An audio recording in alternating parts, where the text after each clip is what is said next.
Me and Jake running down the street with a handful of comic books, kicking ass and banging chicks and drinking booze No, not and me. smoking Not weed. me. I'm married. Yeah, well, I'm married. Jake. Can't do that. Yeah. Off panel, off topic with Jake and Tyler. Chicka chow. Sorry. That's right. Right. Woo! Yeah. Shit. Double. What? All right. So I swore and sang right away. Yeah, right there. Double jeopardy. Double whammy. I want to mention something right now. I'm Tyler. I'm Jake. And if you don't like this show, fuck you. No. Off panel, off topic. If you don't like drops, skip ahead. Because we're going to get droppy. We're going to get droppy. Well, that was not a drop. Every couple of months, if I'm not feeling the drops, if the drops aren't working, we do a drop refresh. We've had rotational. And I would say the new one. That was a good one. Yeah, I beat you on that one, man. If I were to be so I'm not as big of a fan as you are of the new Jesse the Bodies. Sorry. Because Macho I'm Man. wild, yeah. Wow. Well, you're going to hear them all. I think we're just really Macho Man heavy. Well, I think that's rude of you to say. However, I will forgive you. Apology accepted. All right, one more. Yeah. Because I feel like this is your attitude right now. It's a lie, and that's enough to get me hot. Wow. Not like boner hot. Oh. Like angry hot. Not like boner hot. Like frustrated hot. Boner hot. This summer, boner hot. Starring Jake Gyllenhaal. What? And then okay, all right, fine. You can just look at me, and when you get too annoyed with me with the board, you can say, "No, you do." Put that thing down. All right. We got some Arnold ones, some new ones. I know. We got. And I love your drops, so you know. But you know what? I'll sprinkle them some more. I follow around. I don't want to burn you out, so we'll kind of sprinkle them out. I hope you have some Paul Giamatti on there because my long box is going to involve him. Okay, I mean, I would say. Sure we do. Okay. Last time I checked, we had 2 of them from a Verizon commercial. I got what I paid for. You fucking go, buddy. Fucking dope. What's the other one? Come on. I mean, I feel like this was an oldie but a goodie. Mechanized organism designed only for killing. That's fantastic. Yeah. I forgot about that. And then I don't want to. Isn't there the one that I was like, "Boo, fuck you"? Yeah, I mean that's. Yeah. Oh, we've used that. Here's another one you could use. Fuck you, asshole. Yeah. You like that one? Because that's when he's in the room and he's trying to fix his eye, and the guy's like pounding on the door, and fuck you, asshole. And he looks at all the possible, which is such a precursor to like first-person shooter games, and RPGs and shit. Yeah, right. Yeah. Fucking way to go, James Cameron. Then you fucked up your legacy with Avatar. You know what James Cameron thinks of Avatar? So I'm coming day and night. I mean, it's terrific, right? What about the Messiah? That's what he thinks. Am I the Messiah? I don't know. I could be. I'm not ruling it out. Every time James Cameron steps outside of his door, that's what he says to himself. Yeah. You know what I say every morning when I wake up? I look in the mirror and I say, Are you ready for pain? Yes. And then I say, Are you ready for suffering? Yes. Yes. Captain Freedom. And then we go to work.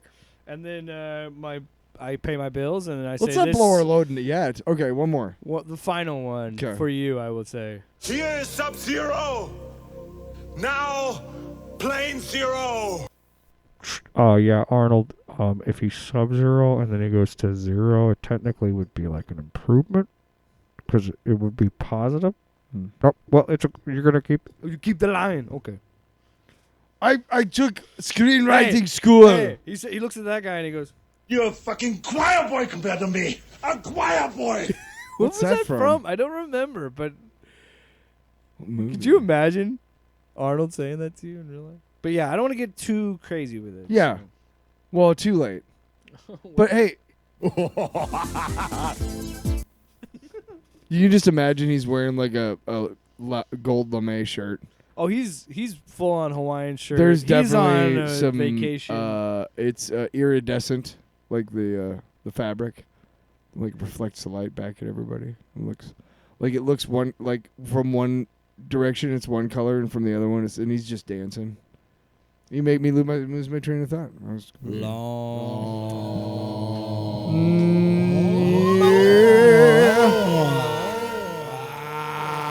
It's a long box. All right. Taking it to the streets. What? 2 started last week. You know, we should figure this shit out before we start recording. Should we, or does... I'll go first. My long box is mother flippin' BattleBots. All right, I have been watching way too much BattleBots on HBO Max. Specifically, the one that it's called Max again. They rebranded it back to Max. No, it just or is it back to HBO Max now? My TV hasn't. I can't remember. Stop it! You interrupted. I'm trying to explain. No, I'm kidding. You know what? Apology accepted. Nah, fuck you. Fuck you. It still says Max on mine too. Yeah, for whatever reason it hasn't updated. But it should say. It should say my remote. They made such a big fucking deal. My remote says HBO Max. Fucking David's last laugh. Body just revolted against me. Whoa. Trying to let out that burp. What was I talking about? You were talking about BattleBots on HBO Max. So and I went all off a burger It's one of those shows that I could watch. I used to watch some version of it because I feel like there's been so many different iterations of BattleBots throughout the years. Because I remember watching a certain version of it when I was younger, with my family, and because you know what, one universal thing there is in the world, and that is robots fighting each other and destroying each other. Because we as human beings, and you know what, I'm much happier to see robots doing it than humans. I'll say that, and it is a good way to let out the human carnal nature of violence with robots. And it's like, and it's really simple because it's literally just 2 robots on wheels just ramming into each other in different crazy ways. But every time I watch it, I'm going, oh, you can't help it. You can't help it because it's awesome. We just watched a little bit of it before we came back. Yeah, I showed you. I'm like, dude, have you watched? I've watched it from back in the day. Right, because there's been different versions of it throughout the years. In fact, I was like, yeah, we watched that show. I forgot that it was called BattleBots. There was some. It might not have been BattleBots. That was drunk watching back in my 20s and 30s, man. I don't know if it was BattleBots. Just hammered, get home from the bars, and fucking sweet MTV or would have been what would have been? Nicola. Again, I don't know if it was that, but it was some sort of robot fighting league. I don't know if it was BattleBots. Pretty sure it's BattleBots. It looks the same. Yeah, and there's like I said, there's been different eras and shit, but no, but good to see it's still around. Yeah, and honestly, it's made me laugh because I was talking with Ashley about it because I literally just selected it as a whim where I'm like, oh no way, BattleBots is on here. No way, because it was just like one of those random things you find on a streaming service. Did you say just like that? Yeah, it's like I literally did because I was like, oh, BattleBots. Oh, you know, I have Netflix and I haven't changed anything because it's almost football season anyway, right? And guess what's on Netflix? One of my all-time favorites, See No Evil, Hear No Evil, starring Richard Gene Pryor Wilder. and Gene Wilder. And that movie will always make... Sorry, go ahead. Yeah. I know myself. I'm sure. Yeah, I'm going to fucking reel myself in. Shut nip. No, and it was funny because I always try and do like a test on if my son's going to like it or not. And I was kind of like peak. If he's invested. Yeah. And from the minute we started watching it and you saw, and I knew he would be because I'm not saying it's just because he's a boy. Girls could like robots fighting. It's universal.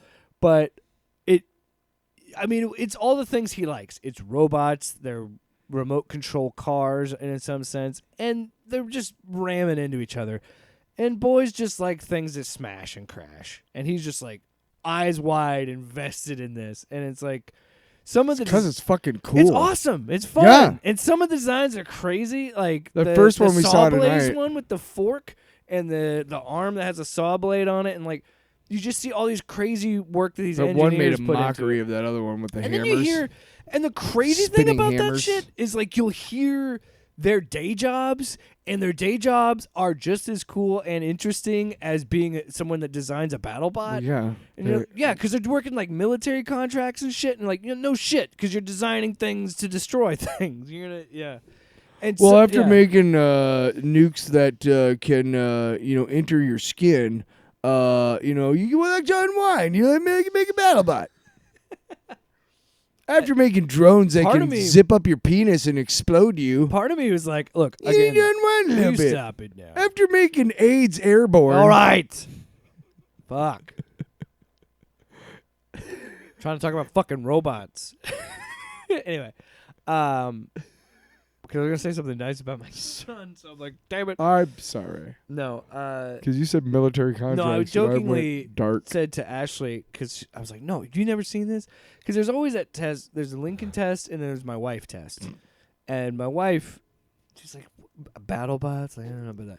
And then like 3 episodes in, she's like, she's going, oh, they're doing the same thing. And then we're like, well, I think this one's going to beat this one because he's got the plow thing, and he does got the and then she's just like, we put him to bed and everything, and she's just like, okay, you got me, it's pretty fun. Like it's that's just, when you it's know fun. that you're all in, like, if you're invested, like, as a group, like, and the whole room you is start strategizing. talking. Yeah.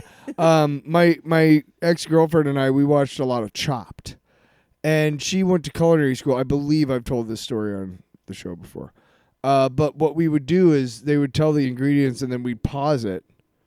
And I'd ask her, like, what she would make with those ingredients. And she inevitably, one of the ones, inevitably every course or whatever, she would say something that one of them would attempt.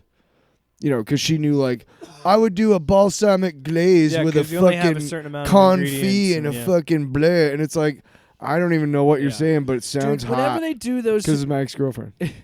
Sounds hot. After this, you want to. Sorry. Whoa! Say say creme fraiche again. Dude, I can't even think about what I want to do for dinner every day, let alone being on a cooking show. You had to fucking figure out a certain that's why thing. I like them HelloFresh things, because it's like, oh, cool. Like, you're doing the thinking for me. Well, I mean, like, I have to do, like, the work, but it's nice to have it laid out. Like, obviously, a recipe. You work in a kitchen, you're going to have a ton of shit prepped out and ready, right? Yeah. So that's different. But when you're doing it for, like, just 2 people, you like to get prepped and have stuff prepped and ready for when you need it. You know what I mean? You want to be able to go bam, bam, bam, bam, bam, bam, bam. And I got to rough chop peanuts the other day. Peanuts. Finish it! Sorry, I meant to hit that one. Nice. All right, Tyler. Are you finished? I got what I paid for. I was done with mine. Okay. I love BattleBots. You should watch it on HBO. BattleBots is dope as fuck. There's also like another, so like I was watching Fight Night in particular, and there's like a few seasons of that, and then there's another one that's on there that's a different like era. It's not Fight Night. It's called something else. Because I feel like they jump. My understanding of it, around. My guess is they just kept like the different names for different eras, or because they kept jumping from different networks. You know what I mean? Different shows and channels and all that shit. So anyway, Tyler, what do you want to talk about today? Well, I went on a road trip the other day, and I like to have a audiobook, because to me it's better than having. Right now I'm writing an album, so I'm trying to keep other stuff. Oh, I'm shocked. Tyler's writing an album. No shit. I'm trying to keep most outside musical influences outside. So when I'm driving around, if I listen to music, it's my own. The stuff that I'm writing and, trying to listen to, see if I need to improve. Yeah, right. Come on, don't bullshit me. Nice. Or, like if I'm on a road trip, I want to like just have something to keep me occupied and keep me thinking. Because you're just generally driving straight. You're on the interstate. Yeah. You know what I mean? Your like, mind is going to... I mean, of course, the road turns and curves, and you obviously... just don't want to catch yourself disassociating and you're in the ditch or something. You know what I mean? Right. I was listening to this fucking awesome book. No, I'm just saying sometimes you don't realize how much your mind can wander if you don't like focus. Sure, yeah, and if you focus on what you're anyway. So I was looking and I listened to Cat's Cradle by Kurt Vonnegut, which is one of my favorite authors. And Spotify has like no other Kurt Vonnegut books. They have one of my favorites of his in German, which is not going to help me at all. Deine kleine Einstein. Holy shit, what did you just say? Shisa. Guten Abend. Anyway. You know what? I think what you said was, I'm ballsy. I don't take no shit from anyone. I'm ballsy. remember that. So that's not gonna help me out. And so just looking for a book. I'm on the air and I got bored and I'm looking blah, blah, blah, and I find A Scanner Darkly. Now I've read this book before and I've seen the movie, and if you haven't, you should see it. It's really really good. It on the show. Yep. But so I've read the book, but I was like, I saw who was reading it, and it was, guess who? Paul Giamatti. Better be ready. Am I ready? Oh, I'm ready. Are you? It's taking a while. You're taking a while. Brilliant! Jesus. Well, I didn't know which one you wanted, you dick. It didn't matter. Just a Paul Giamatti. Don't they right next to each other? I got what I paid for. They're right next to each other.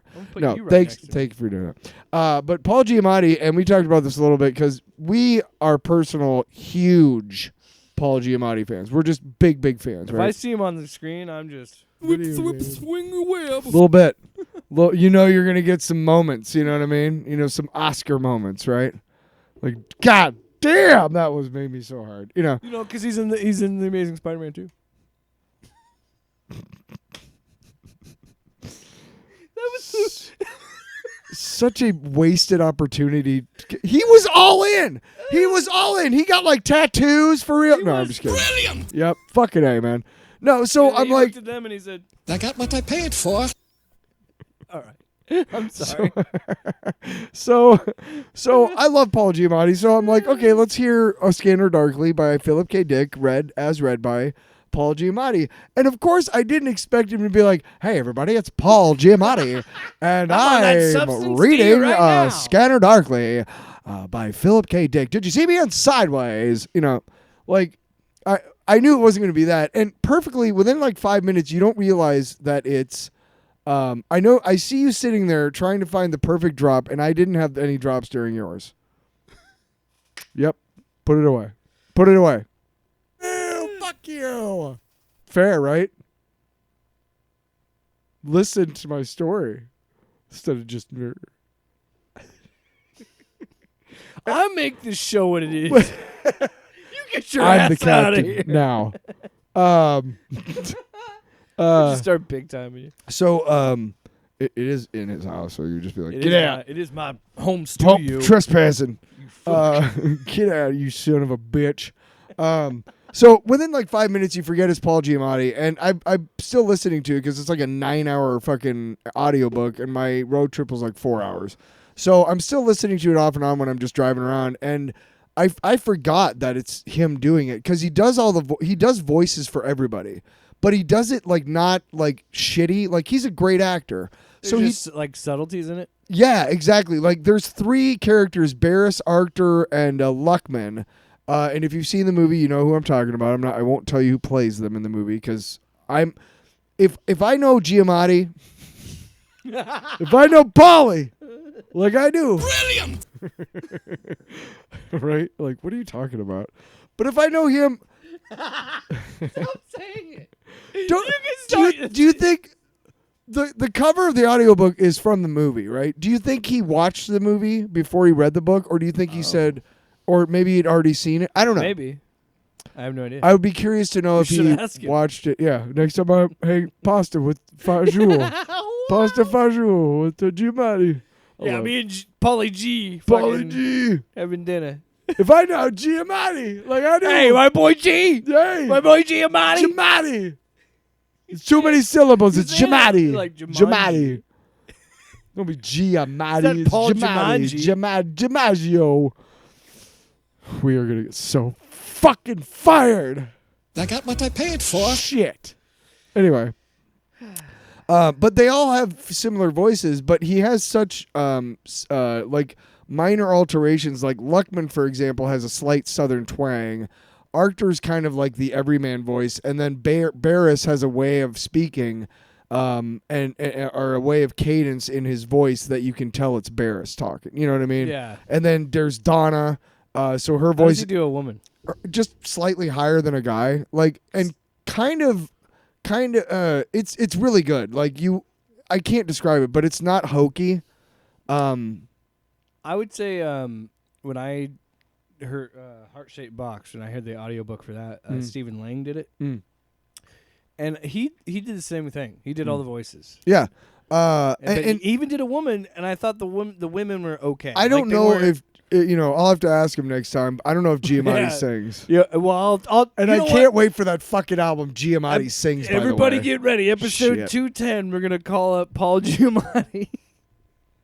Hey, guys. Hey, it's Paul Giamatti, and I'm here to do... I'm just going to pull up a Paul Giamatti. Why does my Paul Giamatti sound slightly like Jerry Seinfeld? Shit. You remember that movie Big Fat Liar? I was blue. My first movie appearance was in Singles I was by Cameron Crowe. I played the guy in the... I was the bad guy booth. in the Howard Stern movie. Yeah. Also, my big breakout role was Sideways. Is it in Wine starring Country? Sandra Oh. Oh, we're still recording. Anyways. Fuck, we suck. We suck. Our impressions are just this suck. dude doing their fucking filmography. Yeah, right. Like, they're not actually Do you like... remember when I was in that movie? Do you remember when I was in that movie? incapable of How having about this movie? normal How about conversation. that movie? What was I fucking talking about? Paul Giamatti reading a Scanner Darkly. No, I was going somewhere and you fucking... Anyway. No, you're fine. Oh, yeah, you're You talking about fucker. the subtleties and the Oh, different voices. yeah. But, Fuck you, I can remember. but I'd be interested to know if Giamatti sings. Or if he's ever... Or if he likes to sing, or if he... Album. I made that joke like 10 minutes ago, and you just walked right past it. Giamatti sings. I'm here to give you a selection of my favorite songs. No, I'm sorry, I did it my way. Paul Giamatti. I'll see you tomorrow night. Tip your waitress. Giamatti sings tonight. Giamatti sings. Ain't that a kick? So, in the head, Paul Giamatti. Why does he say his name every time? In case my impression sucks. In case my impression sucks, that way you know who I'm trying to do. That's the only reason. Paul Giamatti. 22 minutes into the show. Yeah, and it's so fantastic, and I love it, and I want it to go on forever. So, I love you, Paul. But the point is I would be really interested to know if he sings, because there, you have range of your voice. Yeah. Every singer has like a range, and next time I do vocals, you got to find out what you do. Stop drinking while I'm talking, idiot. Jeez. Every time. Yeah, fucker. Fucking douche. I love Paul Giamatti too much. I keep thinking of funny shit. Yeah, no, he's great. But what you do is you sing as high as you can comfortably, and you note that, and then you do the same thing low, and then that's your range. And then you go to like the alto, contralto, things like that, so you can find out what it's called, like the Italian word for it, musical word, whatever. And I'm going to do that for myself. But Paul Giamatti, he has the way he inflects his voice. Like, he can go from doing Donna Hawthorne's voice, which is pretty high, down to like the narrator's voice, which is why he was sitting in his apartment. But that didn't matter to him. Like but then he's doing Donna Hawthorne. But it's effortless. Yeah. You don't sit there and I don't know. I'd like to know. I'd love to be able to talk to him. I'll give him a call. But hey, yo, Giamatti. It's Tyler Ray. It's T-Bird. Wait, is that John Travolta on the line? If I ever get to meet Paul Giamatti, I'm going to ask him and see if he ever did, like when he did the A Scanner Darkly, if he practiced it or if he rehearsed it. Because that's a long time talking. Okay? I do 2 hours in the morning every day on radio. How long is it? It's 9.5 hours. I'm sure he did it in like 2 sessions or something. I know he didn't do it in one session. I know that. But I'm saying, like, I wonder if he, like, did it, like, did the first half and then the second half and then, like, went through and did overdubs, or if he redid it, the whole session. Because if nothing else, the editing is really good, or he just was really prepared. Mm-hmm. Which, hey, 6 Ps. Prior proper preparation prevents poor performance. And then it gets a 7th P.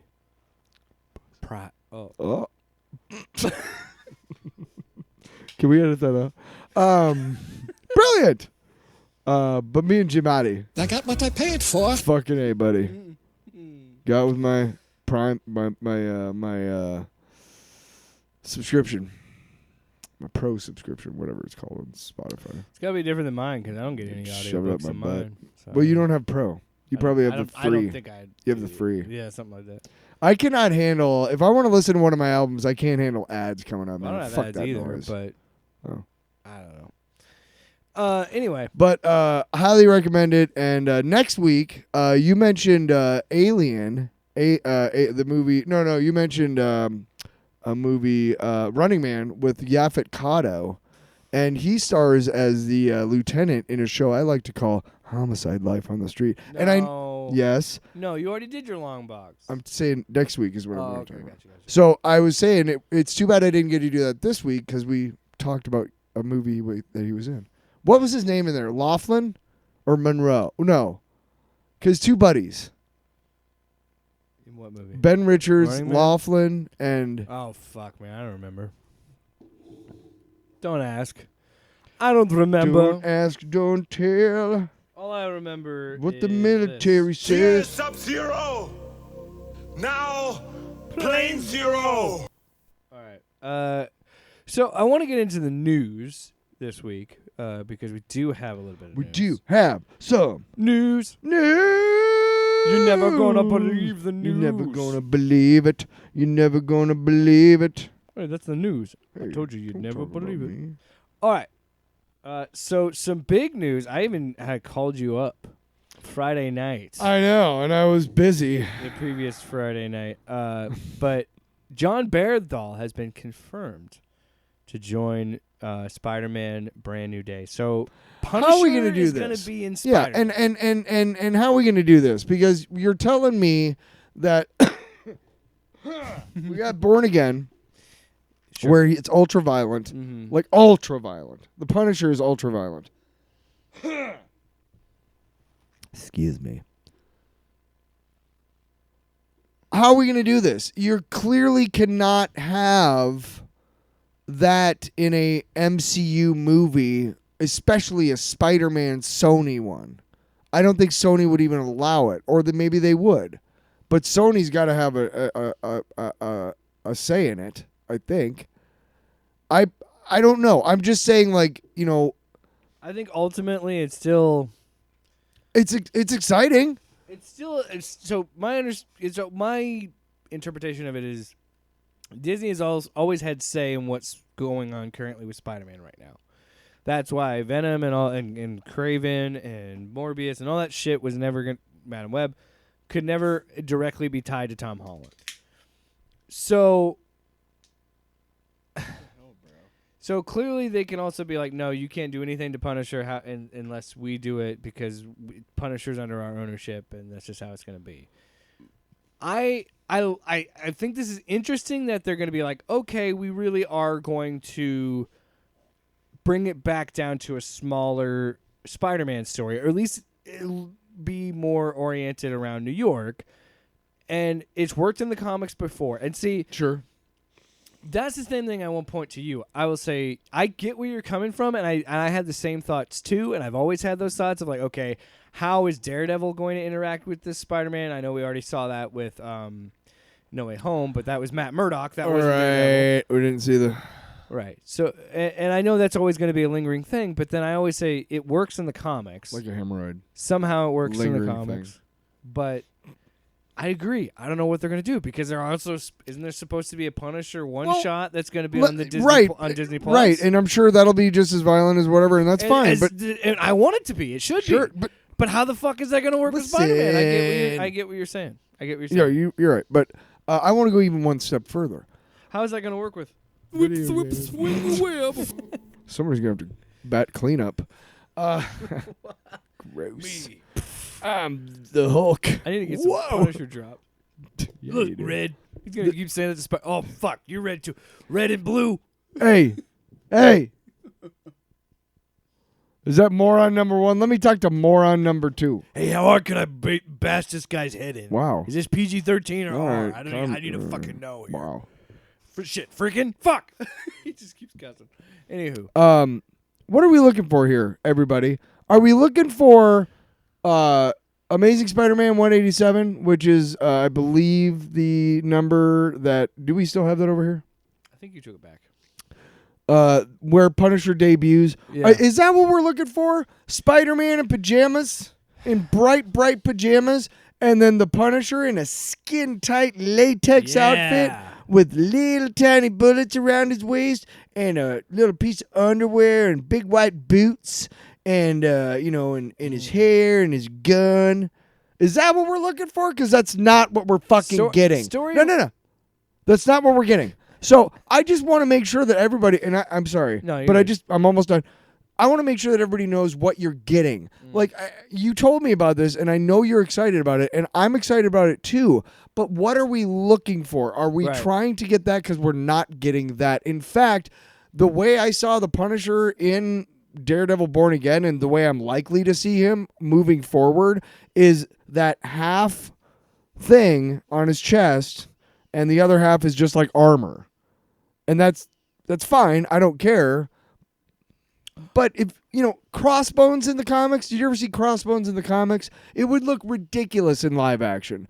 But the Crossbones they made in live action, I didn't like. So I'm thinking, give me a good live action interpretation instead of, and I understand maybe they're doing the half the Punisher thing because of all the asshole, police stations that, Yeah. Anyway, sorry. Yeah. No, I'm sorry. I just was starting. My eyes got really wry when you were talking because while I was listening to you and the way you were talking, I was like, I started to get wide because I think what they're leaning towards in Born Again Season 2 is the one, when he dons the black suit. And I think that is the same storyline when he joins the Hand and he runs the Hand. Who, Punisher? Daredevil. Oh. Because there's a part in the comics where Daredevil runs the Hand. Sure, of course. Of course there is. And I'm like, in my head, I'm like, oh, shit. And I was thinking Elektra comes back in Daredevil Born Again Season 2. You think it'll be what's her name again? She's the Beast, and then, maybe that leads into his Beast. I'm saying they originally had it planned, I thought, to have Punisher in between, but that's not happening. So Punisher's going to be post Born Again Season 2, right? So you could do something there. That'd be right. I'm just trying to figure out timeline and why narratively is Punisher involved with Spider-Man. Because at this point, he just broke out of capture from Kingpin. Also, is Spider-Man dealing with what Kingpin just did? He has to, right?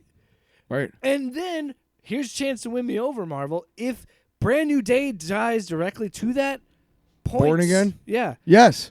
Absolutely. What are you talking about? That's what I'm saying. What are we doing? And this is maybe this is the way. Punisher finds Spider-Man, and that's how we do it. But if Brand New Day is New York centric, and you have failed to show me that Born Again has anything to do with the rest of the MCU, because I've seen 2 fucking movies now with no mention of the Kingpin and the nefarious fucking shit he's doing in New York. So what are you telling me then? Because at least Thunderbolts / New Avengers acknowledged Captain America. Right. And said we just had a president turn into a Hulk. So I'm like, okay, at least they did something. Thank you. Yeah, give me a fucking, give me something. That's all I need. Or a fucking video in the background somewhere. So I can be like, oh, Easter egg. You can't tell me. You know what? I'm a dummy and I'll find it. No, some douche on the internet will find it. I'm glad you brought that up. Do you know what I'm saying? I'm not trying to be one of those assholes who's like, which... You don't want to poo-poo it. I don't want to be a cameo guy. I don't want to be going in there looking for the Easter eggs and shit, you know. And I'm with you, dude. I want it to make sense in a story because I care about John Barenthal's interpretation of the Punisher. And I have always loved Spider-Man, and I care about his character, and I want it to make sense. It'd be really... And I think this would be a really cool fucking way to tie it all together because Daredevil and Spider-Man are friends in the comics. They're you know why? Because they work together a lot, because they're low-level heroes. They're not really heroes. I mean, they're not really friends. Did you say Spider-Man and Punisher or Spider-Man and Daredevil? Daredevil is what I was saying. Yeah, more of that. Yeah. But dude, I hate to be this guy. Because capitalism sucks, and I still don't think what Disney did with Fox was okay in any way. And I thought if we really truly had a trade commission, they would have fucking stopped that because it's monopoly. But we do live in a world where fucking we could see Human Torch and Spider-Man hanging out and teaming up in movies. Sure. And I can't. Which I don't know what the whole man, deal with that is. Hey man, the little kid in me is cool with that. Yeah. I'll say it. It's pretty cool. Yeah, pretty cool. So also, my understanding is this is after Doomsday. And Yes. I think it's before Secret Wars? Secret Wars. I don't know. The only way I think Punisher is involved with Brand New Day is in some way Spider-Man is not in it, but he is mentioned, maybe. Because I don't know if they're going to be able to get Tom Holland to do Daredevil, especially because Spider-Man is such a kid-centric hero that they're going to want him to be. They could absolutely have Spider-Man cameo It's just a suit. in Daredevil. But they can't really, I mean... It would have to be after everything, or it had to be in the middle. Unless he shows up during the fight. I'm just looking forward to Superman in a couple weeks. Unless he shows up in a fight during like the big, because there's going to be a siege of Daredevil's forces against Kingpin. Yeah. So I'm sure maybe he gets involved like in Civil War. He just pops in like, "Hey, everybody," Wait, which would be what's cool. going on? Oh my god, it would blow my mind. All right. So anyway, next bit of news. So it's exciting. That is exciting in some way. You brought this to my attention. DC Marvel crossover.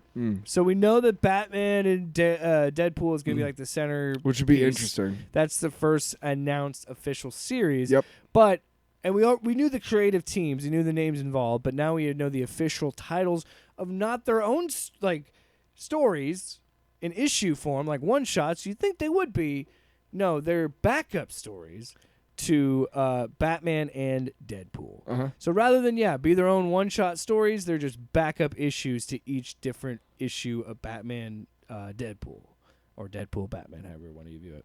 So you brought the first one to my attention, which is Daredevil Green Arrow, which I thought, ew, what are we doing?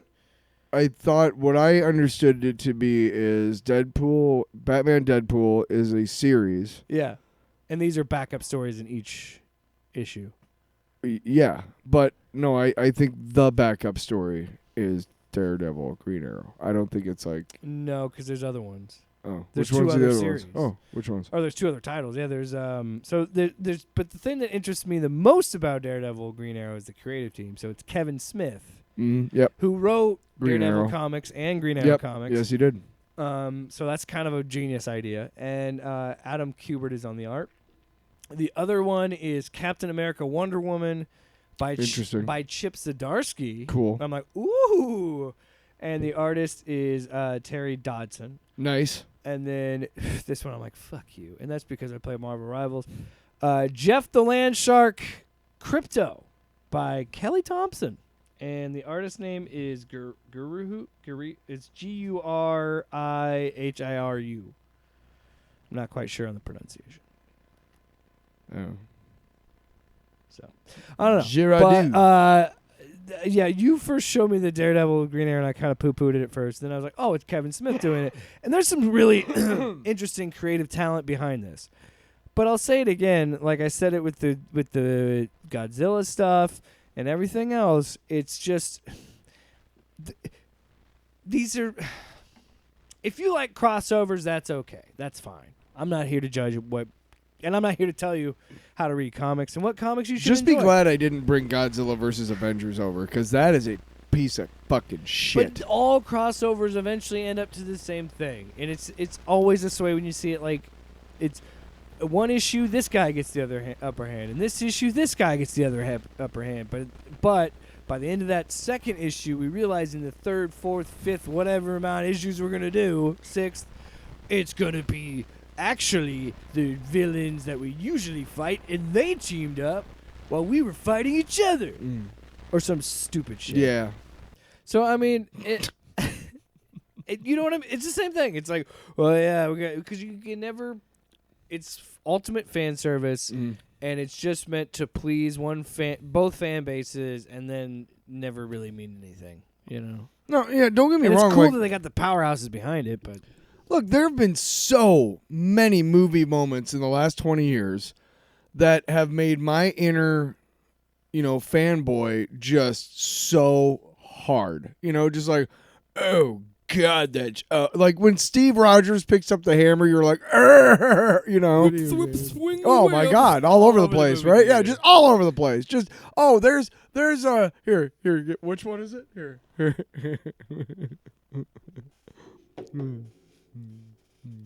What's that? Willem Dafoe's returning as Green Goblin? What's that? That guy's returning as Dr. Octopus? Oh my God. Oh yeah, that was some good stuff right there. What? No, if you're gonna do that. You mean Jamie Foxx is coming back?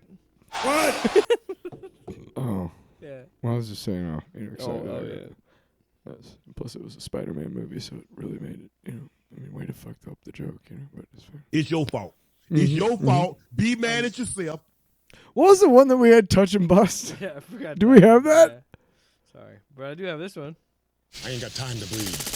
I love the gun in the background. Yes. I ain't got time to bleed. You're stuck in like an Alabama too. Listen, there's a bunch of guns going off, but you and I have to have a talk. I ain't got time to bleed. Brilliant! Could you imagine Giamatti in Predator? Are you fucking kidding me? No, we gotta get back to the helicopter. Okay. What? Is it good? Not that I. So you cooked up a story and dropped the 6 of us into a meat grinder. What happened to you, Dylan? You're pushing. Come too on, many Dylan, pencils? been pushing too many pencils. Why is he? Why is he Arnold? Why is he Dutch?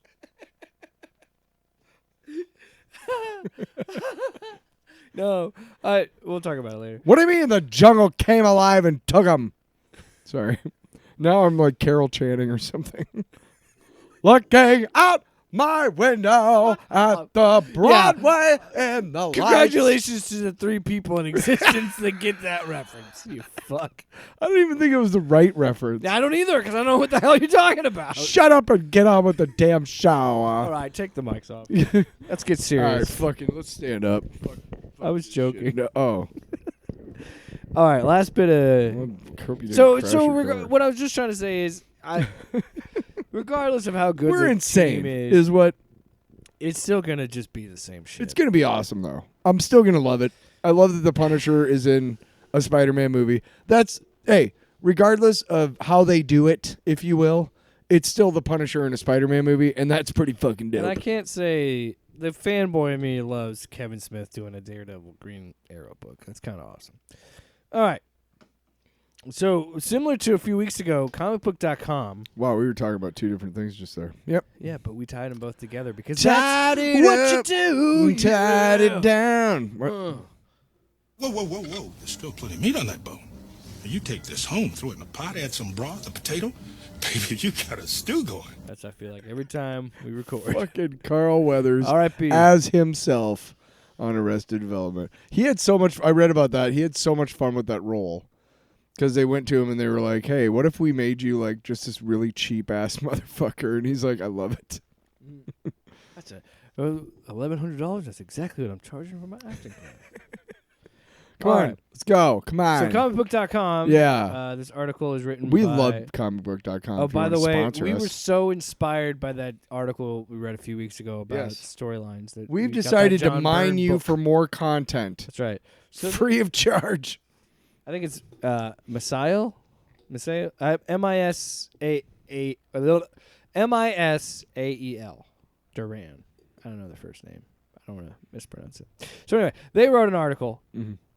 10 best Marvel legacy characters. Interesting. Now explain to the audience and me. I have a vague idea of what a legacy character is, but I kind of don't. So I'm not sure. Can you explain it? Or rather, do you want to read the preamble and maybe that will explain it? Yeah, because there's the article. Chud definition of legacy character, then there's like everybody else's definition. Right. Yeah. So let's see. So like, are we talking Steve Rogers compared to like, Falcon as Captain America? Like Steve Rogers is the legacy character? Like, or Sam Wilson is the legacy character. is the mantle, pretty much, is kind of how I understood it. So like, okay. Sam Wilson is the legacy character because he's carrying the legacy of Captain America. Cool. Is how I interpret it. Gotcha. So Wally West or Barry Allen or whoever is. So let's go on with the list.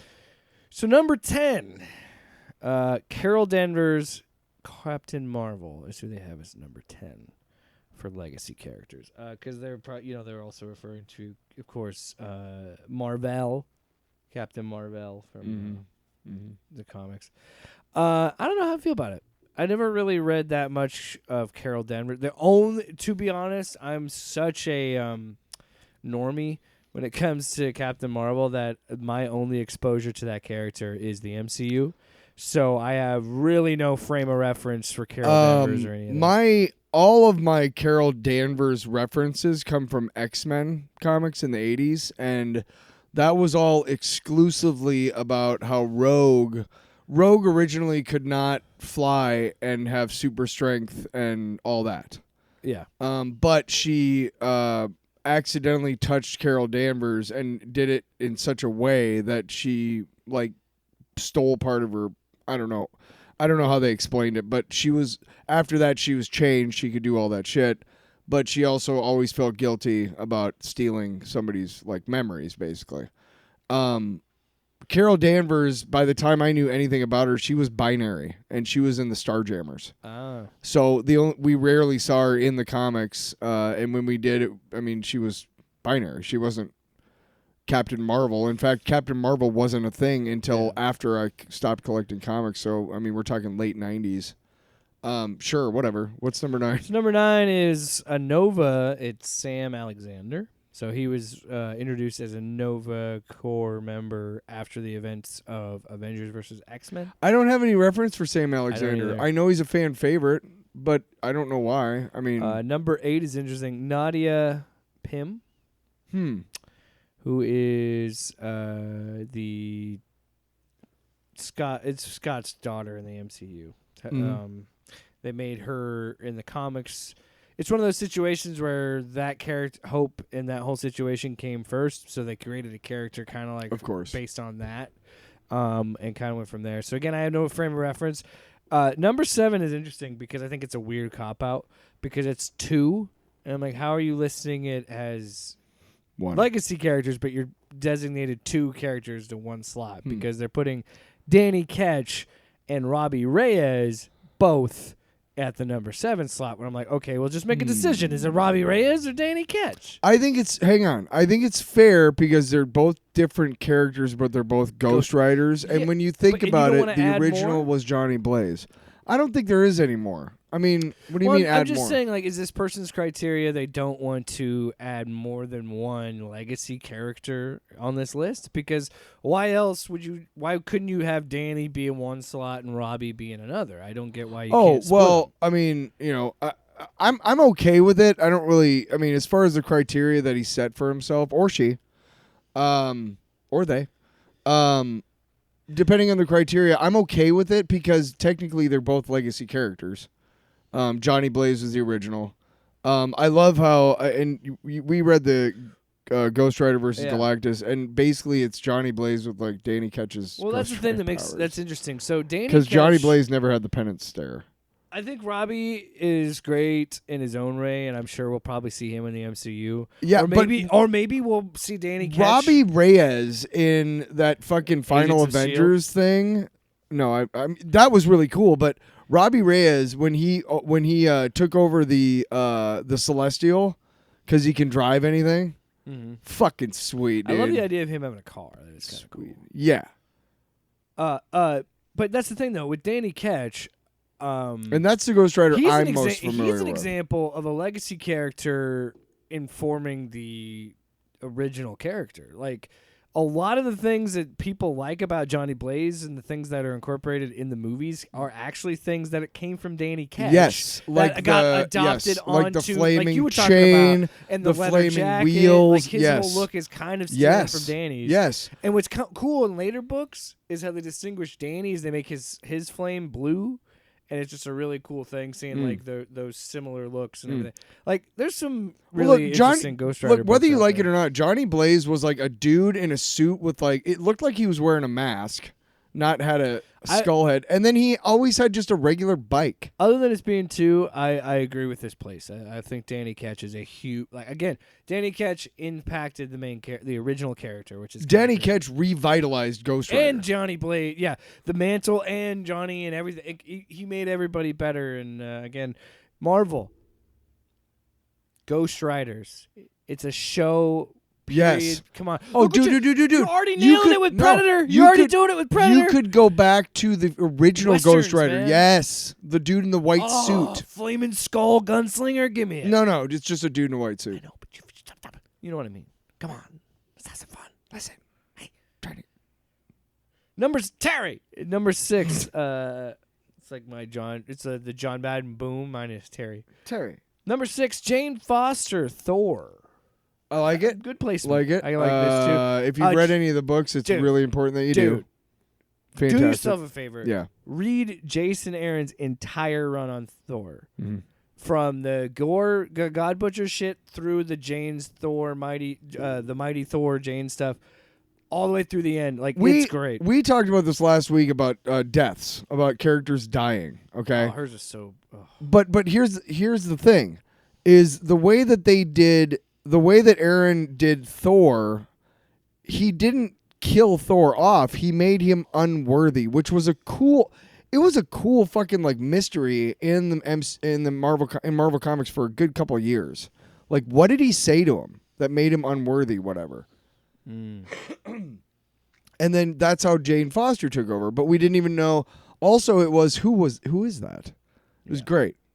Overall, I think, because I remember. Pretty good. And of course, she's that 5. was the big deal. There's a lady Thor. Yeah, she's 5. Or Thor's a mantle now. She's 5. 6. I was getting to that. It's 5. Number 5, Kamala Khan, Miss Marvel. Who's the original Miss Marvel? I can't remember. Well, does it say? There's a blonde lady with Read it. I'm not reading it. Number 4. I'm sorry. I don't know. I only know Kamala. And again, that's an example of the legacy character being bigger than the original. Number 4, Kate Bishop, Hawkeye, which I think is a pretty good placement. Yeah. She's very popular. I've skimmed ahead, and I'm a little contentious with this. So I think what they're doing is they're similar to Ghost Rider. They have 2 for 1 slot. Sure. Captain America, it's Bucky Barnes and Sam Wilson. So I only exposure to Sam Wilson as Cap is the movie. Really? And the show. I didn't you really read a couple of those comic books that are the United States of Captain America. I never got bought around those. to reading those. No. Great. Give them back. Dick. Yeah, I think I gave them back a while ago. Anyway, so and I never read anything with Bucky being Cap. So that was right after he got killed. Disputes. So 2 and 1. After Steve Rogers got killed. 2 and 1. I'm a little contentious because 2 is Miles Morales, and number 1. Can you guess who is the number 1 legacy character? Ironheart. Laura Kinney as Wolverine. Okay.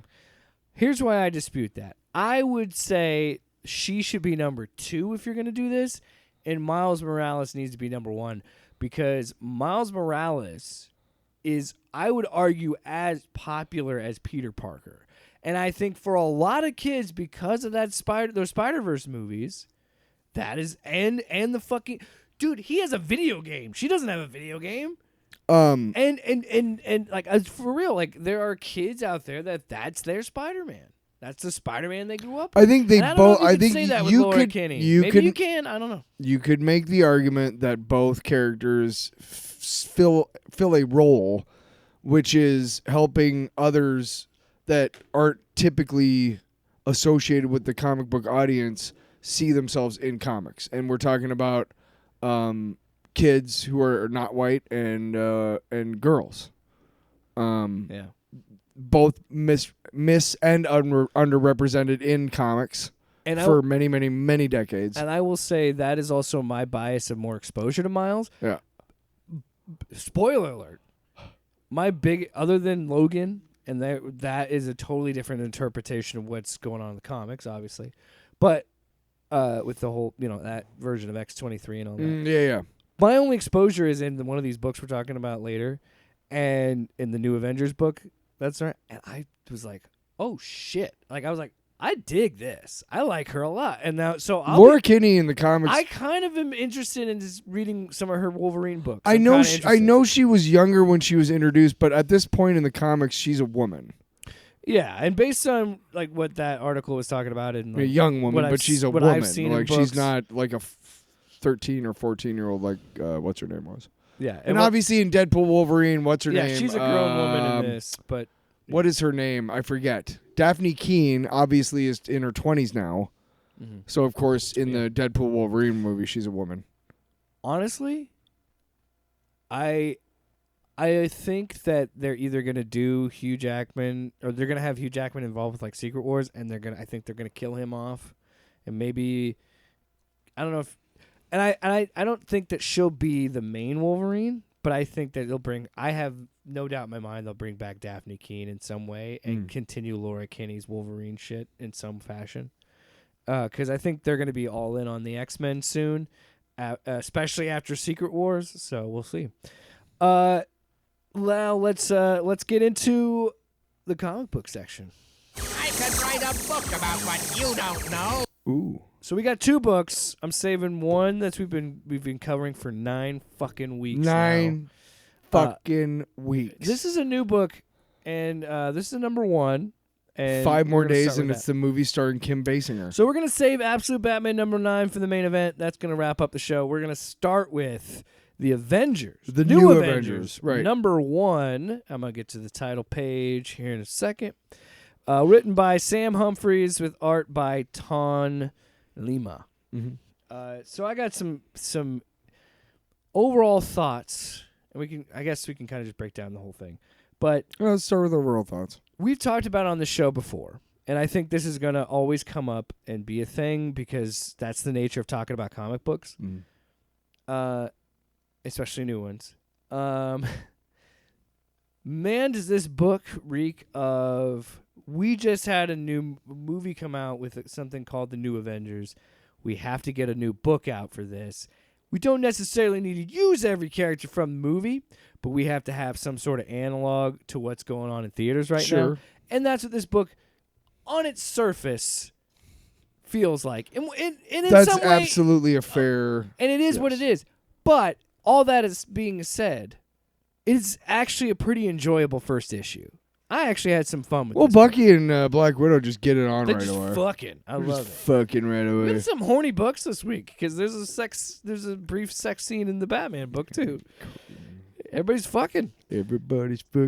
So I enjoyed Bucky this, and Black Widow get together and they go on this mission, and they go and find Laura Kinney, and it's kind of like they're recruiting while they're going through. Oh, so this is what I'm talking about. So Black Widow shows up to talk with Bucky because he, at this point, we are in the One World Under Doom shit. Yes. And Bucky turned down being a part. From my understanding, is Bucky was like, I'm not going to be in the secret fucking police for Doom. Yes. So he blew up this gas station of a Doom sympathizer, a Doom supporter, whatever you want to call him. And then Black Widow meets up with him. They bang. And then he's like, I said I'm not doing team stuff. And then it slowly develops in him forming a team, and it's actually a running joke. But the introduction of Laura Kinney in this book, I was like, holy shit, that's fun. Like, because as he's talking, it's different panels of a close-up. You don't know who is introduced. You obviously have an idea because it's slowly introduced her just stabbing dudes with her claws. And then it's like, oh, it's Laura Kinney, Wolverine. I'm like, okay, this is fun. This is good. So what did you think of this book? You haven't really... I liked it. So Laura, they're doing this mission, and throughout they're returning back like flashbacks to see like who else is in the team. They get to this place where Jackal is doing a bunch of experiments, and they open them up, and before they do, here comes Submariner. So far it's Submariner, Wolverine, Laura Kinney, Black Widow, and Bucky. And then all these guys come out, and they're these creepy versions of like the Avengers. So you got or just of people you got Black Panther. Yeah, I was gonna text you, but they're supposed to be clones. Jackal is the horrible clone saga of the Spider-Man. That was the Jackal. Let me get to that. Yes, that's what I was gonna say. Yes, and I was gonna text you this, but I wanted to save it for the show. Yeah, because when I saw that Jackal was introduced, I'm like, fucking Jackal. And you know what? It's brilliant. it's a great choice because it's such a doofus level character that it's perfect. And you know what? Unanimously, people that I lived through the fucking Clone Saga can tell you this. Fuck Jackal. And so there's so much goodwill to be like, he's a perfect character everybody hates. So it's like, great, he's perfect. Well, hang on. Now, and so, yes, Jackal's thing is he makes clones, so he introduced these, like, warp-twisted clones of the Avengers, and right. that's who they have to fight. And that's who they have to fight. Yeah. And that's, you know, obviously Submariner comes in, and so they know, you know, they're fighting against these guys, and it's tough. And this, the Cerebro fucking Wolverine? What is that? I don't know, like, which ones, because they're all, like, you know. What's up with the suit and tie Black Panther? I kind of love some of these designs. And then, like, Doctor Strange. Oh. The cover of this variant is creepy and weird as shit, and I was like, what the fuck are we reading, Tyler? The 70s, after Green Goblin gets killed, that was a big deal because, it was rare that they killed anybody off, even villains. And so it was like, oh my God, so what do we do now? And they made the Jackal, like, the main Spider-Man villain for, like, a decade. It's awful. No, not necessarily. I mean, it's just it was just a different guy. Yeah. It was the same shit as Norman Osborn. It was just, whatever. And obviously Jackal hires the Punisher to kill Spider-Man. That's how Punisher is introduced. Hard to believe that Frank didn't see right through the green fucking outfit and be like, "You're a bad guy. Why am I working for you?" We read that book, remember? You kind of look like the Green Goblin. You kind of, yeah. And that's what it was. Honestly, they were like, well, we can just substitute this guy and they won't fucking notice. Probably complained after he got killed or whatever. Also, anyway, I got to talk about the team. Namor is also on the team now. A Submariner. I said that. Yeah, but Namor. Yeah, well, he comes in right before they, yeah. But yeah, he shows up so to help fight they're them, fighting him, but then this Black Bolt dude comes out. Laura gets her fucking arm Jackal blown gets off. eviscerated. Yeah. And we're like, who? Wait. And well, it's like, I think it's a hologram. Yeah, whatever. My point is, they keep talking about the Illuminati, and you and I, as a reader, know where's Black Bolt, and then how he shows up is awesome because he's this gigantic Black Bolt just screaming, and it ends with him just. Well, he can't talk. They're all like ridiculous representations. So like you got the Reed Richards, and like he can't control his body. You got the Black Panther, and he's got like this like suit and everything, but he's also got this massive machete. Iron Man's like you got Iron Man who's half robot, half human, and then you got Blackagar who in real life can't talk or else he'll blow everything up. This one can't talk, but he's still trying because he's dumb and he doesn't know not to. And he's blowing. And at the very end, these they liberated all of these like mutated humans, and at the very end they're far away, and they hear in the distance Blackagar Boltagon, which is Black Bolt's real name. Yeah. And so clearly he said it, and you see this giant white like just explosion, and it says to be continued. He keeps trying to say his name the whole time. Well, it says to be continued, and then we don't know what happens. It's implied that when he finally says his name, it's poof. But yeah, it's a fun book. As much as it tries to tie so much to the Thunderbolts, New Avengers I stuff, kind of well, I dug it. I honestly did not really think about that until you brought it up just now on the show, which is how observant I am. Buying a book called The New Avengers right after seeing a movie called the Thunderbolts. Also, it's Black Widow and fucking Bucky. Yeah. Oh, I picked that up. I clocked that as soon as I opened the book. Of course, I'm so dumb. No, but that's what I mean. It's Natasha still. It's not Yelena. Right. Well, Natasha's still alive in the Wolverine comics. Is not in that book, and this is Laura Kinney's in this book. Right. Yeah, well, so there's some differences. Well, dude, you know that they scheduled it and everything. Oh, for sure. Right. They're like, hey, I guarantee you Marvel was like, if you don't think the Marvel publishing house is helping and has all the straight poop on what the movie house is doing so that they can sell more comics. Oh, dude. You know what I mean? Yeah, to mainstream people who don't normally read comics. They said you at least have to have Bucky and Black Widow lead the team.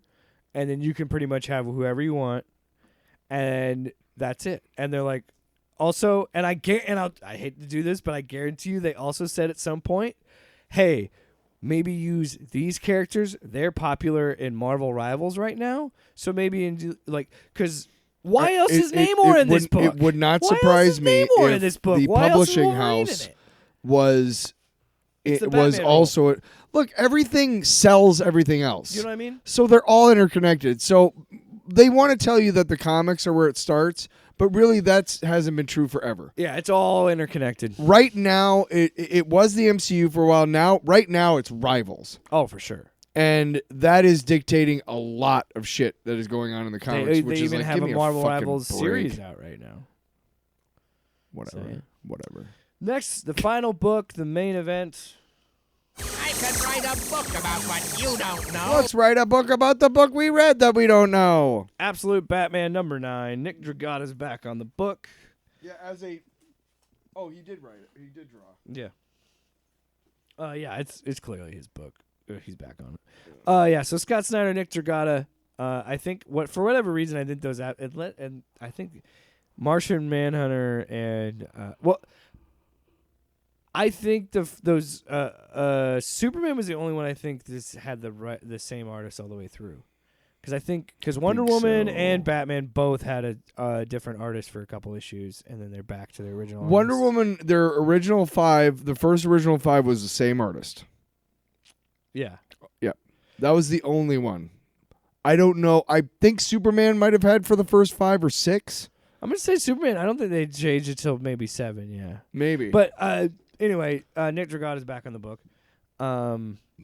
I think I've always, again, I really loved his work on East of West. We're really East of West is a great book. We're well past the whole complaining about issue 4 or 5 or the filler issue and all that. We're well past that. You can complain about, and I've gotten used to it. We said our piece because I about think at a certain point, if you're in on a book and you're really invested, you adjust to the art and the writing styles right. and things. And also, we didn't have to buy the extra cover on this one, so thumbs up. So my eyes have already adjusted to his style, and again, I read East of West, so I kind of knew how he does scale and things. And what he does with scale with Bane in this book is fucking insane and cool as shit. So like the introduction of Bane, there's like this warring. It's like a Banana Republic. Yeah, in like the Middle East, and it's like this. No, in the Caribbean. Oh, sorry, I didn't double check that. No, I see what you mean. A Banana Republic would be in the middle in the Caribbean. Fucking no, I don't know. I'm just saying it's there's like just two that. warring nations, yes, and they're trying to negotiate whatever, and Bane shows up, and Bane is fucking huge already. Shows up, and he's just very like soft spoken.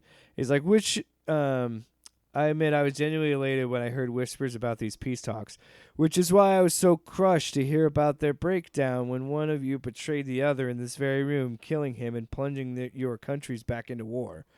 Which one of you was it again? And then one of the guys was like, he did it. And so then he crushes his head. He just grabs his head with one hand and crushes it. And it's awesome. And then he grabs the other guy and kills him too. And then we just get this double-page splash of just this humanity. Of flesh called Abomination. So most mainstream audiences do not understand the Bane character. And the reason why that is because in Batman was it Batman Forever or Batman and Robin? Was it Batman and Robin? Yeah. Okay.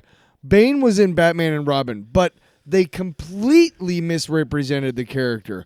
They made him a big dumb stooge. Yeah. And in the comics, he is on a level of intelligence and detection and figuring shit out like that as Batman. He's that smart.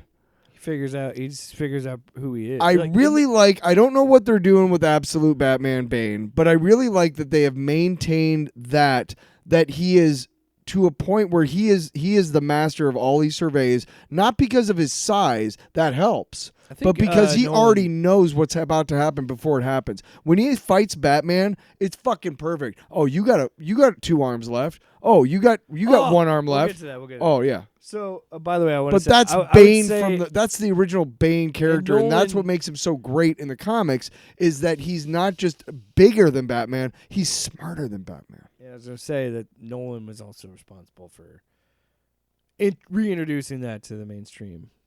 The only issue I've always had is I never make it the thing that he's a luchador. Like, that's kind of why his mask looks like that. Like, Yeah, it does he's suck. Hispanic in the books, Yeah. and they never get that. Yeah, Right. douches. Anyway, so we get to later, and we find out that Alfred's like, I was gone, and he went on a fucking warpath because he's looking for Waylon. He's trying to figure out where his best friend is.